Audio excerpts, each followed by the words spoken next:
You are listening to ChartingWealth.com for Monday, the 8th of February, 2016. Where are we? Well, we start always with IYY.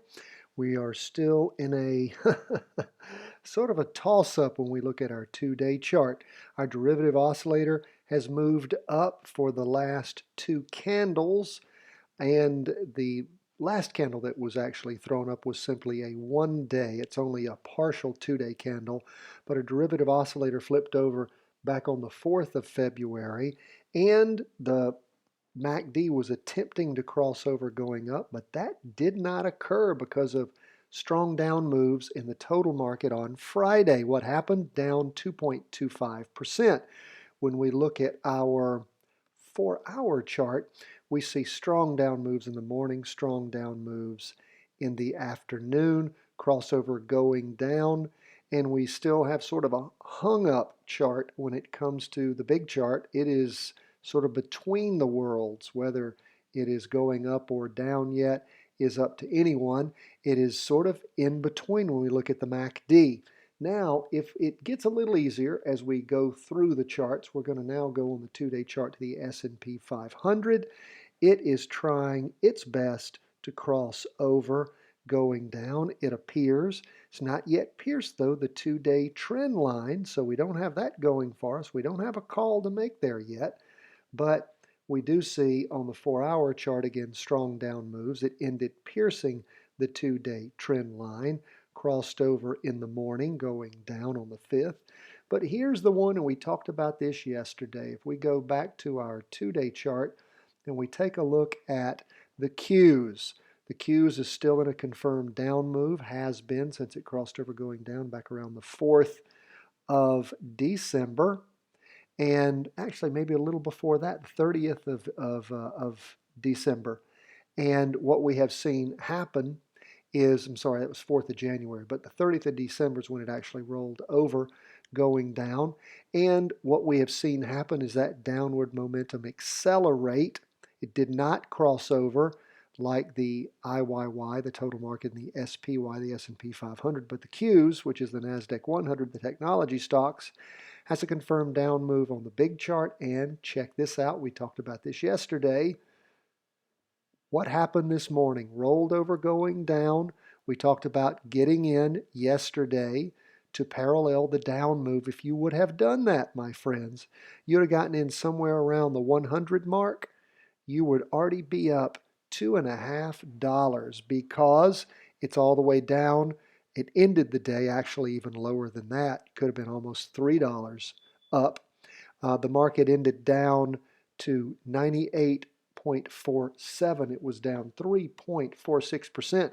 Now, those of you say, wait a minute, don't you have that in reverse? How do you make money when the market goes down? Well, QID is an inverse of the NASDAQ 100. It actually goes up when the market goes down. It's actually a double inverse.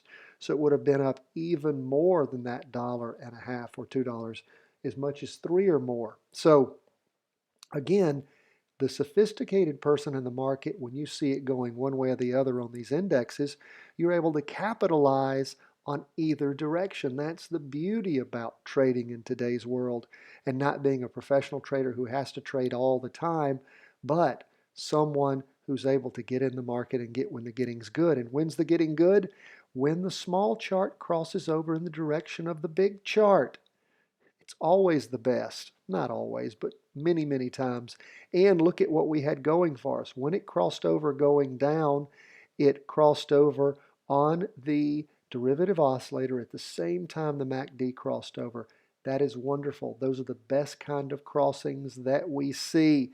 They make us the most happy. And look at what it would have done for you. So again, what we talked about was making sure that you got into a virtual trade when you saw the little chart crossing over in the same direction as the big chart, which was the two-day chart, which was already in a downtrend, had been. This was an opportunity for the small chart rolling over to kick up and then moving back in the same direction as the big chart.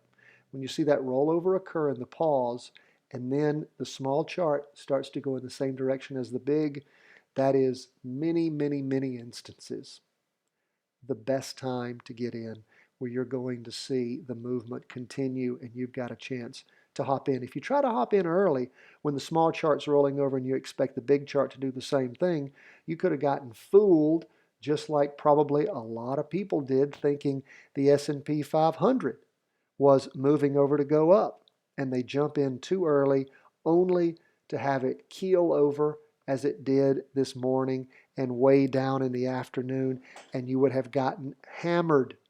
So please keep that in mind as you learn how to use these methods and how to trade. And again, we're talking about you doing all of this with virtual money. We don't call stocks. We're not a stock calling service. We're an education firm. We're all about teaching you so that after you learn enough, you can go out and make your own decisions. We don't give you trading advice. Now, lastly, we've gone through all of our indexes. Let's look at what gold is up to, and look how beautiful it is. Gold keeps rising.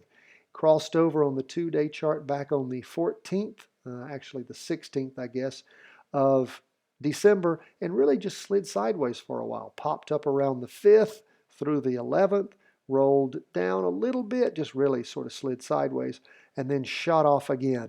Up 1.56% for the day. Big up candle, actually outside of the Bollinger Band it ended. So lots of volatility there. If we go back and check out our 4-hour chart, we see that it's continuing to prove its mettle, crossed over going up back on the 20th in the same direction as the up move. How grand you would have done getting in somewhere around 104 all the way up to 111.39. Is that some money in your pocket or what? Virtual money, of course. Well, that is where the markets ended on Friday. As we go into Monday, stay with us. Join us every day. Find out what's going on in the markets. Don't listen to the media noise. Follow the charts. Learn how to read them. First thing you need to do, sign up for our newsletter. Guess what we'll send you from chartingwealth.com? We'll send you the freestockcharts.com layout that we use, and it's depicted in our videos. It's depicted, we talk about it on the audio broadcast. It's what we use. You can have it for free. Signing up for our newsletter, getting our daily updates and our weekly review and forecast. And additionally, you'll get how to read a stock chart, our 15-minute video that'll get you right into reading stock charts, just what you need to get going, to empower yourself to know what's happening in the market so you don't rely on the bad advice you hear from the talking heads. We're all about charting your wealth at chartingwealth.com. God bless. Hope you have a great week in the markets.